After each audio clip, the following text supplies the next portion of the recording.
All right, so essential things that you need in order to scan film at home. Right now, I'm relying a lot on this right here, which is the CS Light by Cinestill. They manufacture this with some third party, I'm assuming somewhere in Asia, maybe China, but it is a branded Cinestill product. And the cool thing about this is that it has a little control here with which you can manipulate the light source. So you can do a cool light, which is going to be more of a blue light, and they say that's best suited for color negative film. You can have a pure white light, which is better for black and white film, and you can have a warm light, which is better for slide film. So it's listed right there, and when you're about to scan film, you just pick the one that you want.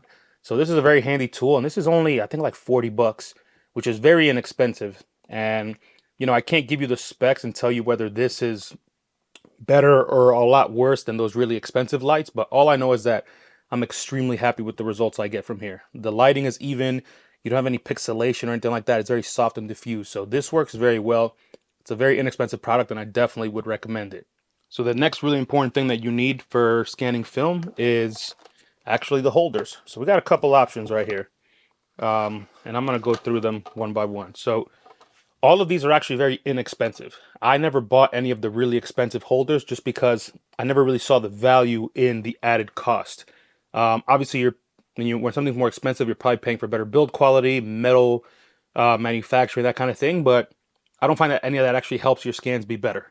It just gives you a product that feels nicer and maybe lasts a lot longer. But all of these products here are made out of some version of plastic. Let's start with this right here. This is actually just a 3D printed film holder from my enlarger. And this isn't made for scanning, but you can 100% use something like this for scanning. So you put your film in here, you close that off, and then this goes on top of your light, and then you would have something to look at through there and take a photo of. So again, not designed for that purpose, but if you have anything like this, or you can find something cheap on eBay, you can 100% use it. Like I have another one right here. This one's for medium format 6x6.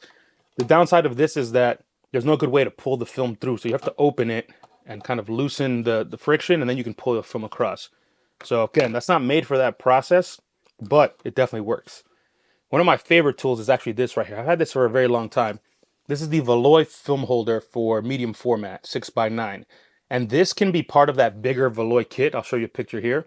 I don't have that kit, so I just use the holder itself. And actually, valoi teamed up with Cinestill to offer this mask right here. So you take this mask, you actually shove that in the light right there, and then now your valoi holder fits directly in there and has a tiny little bit of give, but now basically you have a really sturdy option for putting your film in here and having it come out the other side. And valoi does sell this for 35 millimeter, and they've got a couple different mask sizes as well. So you could just buy all the different holders, buy this light and one mask, and you are good to go. And it's a very good cost friendly option because it works super well, and this holder was engineered very nicely. The film goes right through there. There's a slight bend to kind of make your film a little bit more taut and make it flat as possible. And then you manually feed the film through and then pull it out the other side. If you're one of those people who really wants a spinning wheel, you're gonna have to get the bigger unit that I showed you earlier. But without that unit, you can no question scan film and get really, really good results. And I really like this beveled kind of edge here on the inside. That ensures that you don't have any reflections bouncing off of this black plastic onto the film. And that could be a problem sometimes with other units depending on your light source and the angle and all that stuff. But with this holder, I can honestly say I've gotten the absolute best results of all the options that I've used. So you can definitely check this out. My last option here is also a fantastic option because of price and kind of value. This right here is the essential film holder. And this is actually a build it yourself unit. So I've had this unit for a very long time, and Essential Film Holder Company actually sent me their most recent offering, which is the build it yourself version. So you see here, this came in a bag and it has all the little plastic bolts and screws, and it's got the actual masks themselves and the little inserts that you put in between in order to create the space for your film to go through. And basically, you save money by buying this because this is something you're going to put the labor and time into, and the people at Essential Film Holder don't have to do that. They handle the manufacturing and the packaging, and they send it to you, and then you build this. So I built this, as you can see in the video clips here, and I'm not going to bore you with the whole process just because there's instructions. There's a little booklet. I'll show you right here. There's a little booklet that comes with it and tells you kind of everything you need to do. Very, very straightforward. I'm not a super handy person, and I built this with no issue. But yeah, this unit is great because it's affordable and you can use a lot of different formats. So you have your base, which is this kind of white semi-opaque plastic, which is really good for diffusing your light source. So your light source goes under here. And then you've got one layer here, and you've got another layer on top. And basically these layers are your different masks. So right now, my uppermost layer is the 35mm mask, as you see there. But if I want to scan medium format, I would loosen these right here, take off that entire mask, put the bolt back on, and now under here I have a medium format mask. I'll just show you this one. This is a 6x6 mask right here. The one I have under there is a 6x9 mask. So you have a lot of modularity here, and basically all the different options are possible with just one unit. And this is very affordable in terms of the amount of options you get with just one kind of standard setup. So you can check online here. Use the link in my description. That's actually an affiliate link, and you'll help the channel by buying your product through there. But you can see that there's a lot of different options, and there's definitely something for everybody. So I highly recommend you check this out.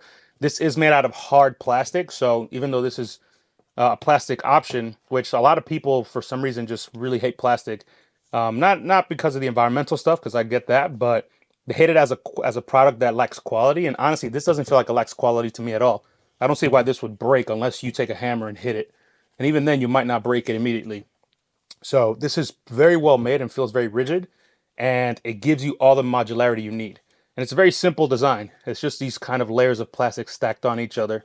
So you feed your film through here, and you see this very thin little white plastic here. That's what creates the little minimal gap for your film to flow through. It's super minimal, which is great because it's going to ensure your film stays flat, but it's not like super tight where you're scratching your film. Never had any issues with that. So you feed your film through there, and then it'll come out this side, and you go one by one. You pull it out, your film keeps advancing, and you keep pulling, and you get all your shots through there. So it works really great. And like I said, I've had this for a very long time. I just got this newer one, which is basically the same exact design, just slightly tweaked, but it came in the build it yourself kit, which is great. So you can look at these three options right here, and they're all very budget friendly. It's just a matter of which type of functionality you prefer. Whether you want something that's super basic and not even designed for the process, but it's super, super, super cheap, or you want something that was designed and kind of custom tailored for scanning, and something that's very modular that gives you a lot of options kind of in one package. I do have to show you one more thing, and that is this right here. So this is the light stand that I use for scanning my film. So my camera, I'm going to put this down like this for a second. The camera goes here, and you mount it directly using the screw at the bottom of your camera. So of course your camera's going to be pointing down. You know, remember, this goes like this, so your camera's going to be pointing downwards. And then this right here is the actual flat base on top of which you put your light and whatever film holder. Obviously here I got the valoi one. You can see how low profile it is. But if I wanted to use the essential film holder, I would just place it on top, and it would work the exact same way. This light stand is, I like it. It's good. I have a couple complaints, but honestly, for the money, it's a really good product. So this is actually a negative supply light stand. And I think in terms of dedicated film scanning light stands, I feel like they make the best one. So this is the cheaper one though. This costs, I think, $150 typically. And on Black Friday, usually it's on sale. So I think I got this for maybe $100 or $110 or something like that. But it works very well, and it's good for smaller digital cameras. If you got a very big, heavy digital camera, like an old school DSLR, or maybe one of the new medium format cameras, and a big lens on it, like bigger than like 100 millimeters for a full frame size, then I probably won't recommend this because this right here might start to sag a little bit downwards, and that's just, you know, that's going to kind of ruin the perfect alignment of your film. So let's actually look at this thing right here. This is cool because you have this turning wheel right here, which when you turn to the left will loosen this top head. And as you can see, that's one of my complaints. This is 3D printed, and so the thread has kind of worn out. So when I turn this, it's not turning the actual screw, it's just spinning on the thread.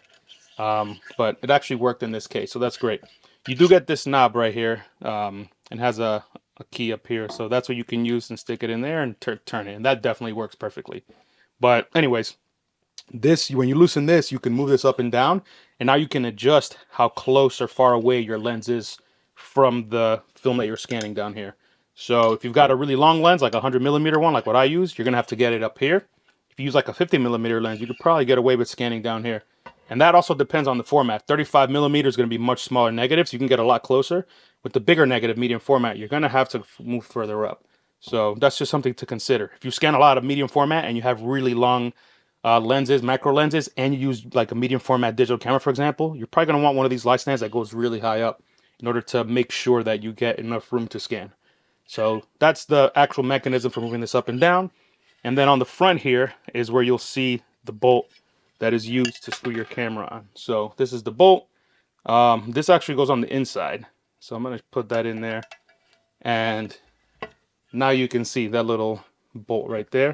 So you put your camera on there, and then with this, you stick that in there, and then you can turn it. And as you turn it, it'll tighten on your camera. Now your camera will be nice and sturdy on there, and you'll have a full setup. This base is perfectly flat. There's nothing wrong with it. I wish it was a little bit more frictiony, because a lot of these holders can slip around on there. You see how easily that moves? And that's just, here, I'll move my hand. You see how easily this moves? Not ideal. If I touch it, it moves, and it can be kind of annoying sometimes when when you're not thinking directly about that and you touch it and it moves, then it's just frustrating. So I'm actually going to tie in this back. Okay. And then, now we have a holder. So let me actually build this now for real, and you'll see exactly what this looks like when it's all set up. All right, so this is my setup right here. Let me put some gloves on, and I'll walk you through it. So my camera here is the Panasonic S9. Yeah, I got one of those. Fantastic camera, especially for all the video that I do, but also for digital photography. Perfect for scanning. So we got the S9 right here, and then we've got a Sigma 70 millimeter 2.8 lens, which is perfect for scanning medium format, and 35 millimeter on my setup here. The Panasonic S9 is a full frame camera, so because of that, 70 millimeter is more than enough for you to get close enough to the lens or to the film. I used to actually scan with a Sony FX30, which is a cinema camera, but it had a photo mode too. And people laughed at me when I put out a reel showing me using that camera. And it doesn't matter. If you have a digital camera that takes raw photos and is relatively modern, you're going to get really good image quality and good dynamic range, good sharpness, all of that stuff. Doesn't matter really what camera you use, as long as you can pair it with a macro lens. With a macro lens, you can use the majority of the sensor, as much of it as possible. And that way you're not wasting megapixels with cropping. So anyways, that's my setup. Got the lens, we got the camera. In this setup right here, I'm using the Essential Film Holder. And like I said, I have the 35 millimeter mask on there. And I've got my Cinestel light, and I'm on the negative supply stand. So this is very straightforward. Okay, so let's get this going. I'm gonna turn the camera on. I'm gonna pull the screen out, and let's stick a negative in there. And I'm just gonna pull it out a bunch just for ease. But basically, that's the process. You got your negative out there. I'm gonna hit the camera to focus. And as you can see on my little screen right here, I'm not filling up the entire image sensor. So for that, I would have to bring this down further. And that's part of the process of scanning that I hate the most, honestly, is perfectly aligning your camera to the film in order to fill up the entire sensor. Because with this stand that I have here, you have to unlock it, move it, hold it there, lock it again. And it's just not something that can easily be fine-tuned. So if you want something that's extremely well fine-tuned in terms of a holder for your camera, you're gonna have to look at other options that are online. I can't recommend any because I don't use any of those.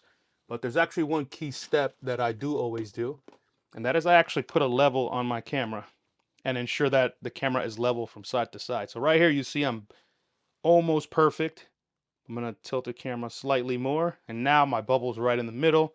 And now this camera is perfectly level, meaning I shouldn't get any weird distortion on the image or anything like that when it scans. So the process is very simple. You got your setup there. I actually have one more thing that for me is kind of a secret weapon. I took an old lens bag. So this is the kind of bag where your fancy lenses go in, and you close it like that, and then now you're protected. I took this bag and actually cut out the bottom. As you can see here, there's a hole. So now what I do is I put this over my lens, and basically I create almost like a sleeve or an additional mask over the whole camera and the lens. And when I tighten this, as you'll see here, now there is no stray light hitting my negative. The only light that is hitting that negative is the light from below coming straight from the scanning light and up and through the camera into the lens. And that's exactly what I want. Straight light, like the light coming from this light that I'm using to light the area, that's going to cause reflections on your film. And when you convert those reflections in your inversion in the software, you're going to see these weird blotches of color and of light on your photos. And that looks horrible and it kills your scans. So you either want to scan in a completely dark room or you want to put something like what I have here. And you can be creative with this. You can make this yourself.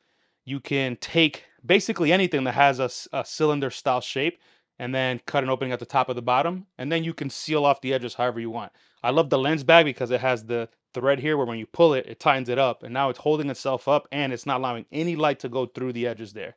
This works extremely well for me, and I will never stop doing this because I think this is the key for me to having the best possible scans that I can get. So yeah, this is my setup right here. It might look a little wild, but it works extremely well. And again, it doesn't matter what camera you have. You can use this camera. You can use a high-end medium format digital camera. You can use a APS-C camera. You can probably even use Micro Four Thirds. It does not matter. You can use your iPhone. The key thing is that you shoot RAW in order to maximize the amount of data you can get, and you have a good macro lens that is not only sharp and very usable, but it's going to let you maximize the amount of area that your negative occupies on the sensor. So that's absolutely key for me. But yeah, this is my setup, and my only things that I would change, things that kind of bother me on a day to day. Maybe I do want a different stand, a different copy stand to have my camera on. Again, something that I could fine tune and turn would be amazing. So I might have to take like an enlarger copy stand and replace it with a head to hold the camera. That's one idea I have. I also would love to have a fixed location for this so that I don't have to always assemble it and set it up constantly. So when I move into my house that we bought and we're renovating, I'm gonna hopefully carve out just a little station for this to be on there permanently. But that does mean I probably want to get another digital camera. Obviously, something cheaper.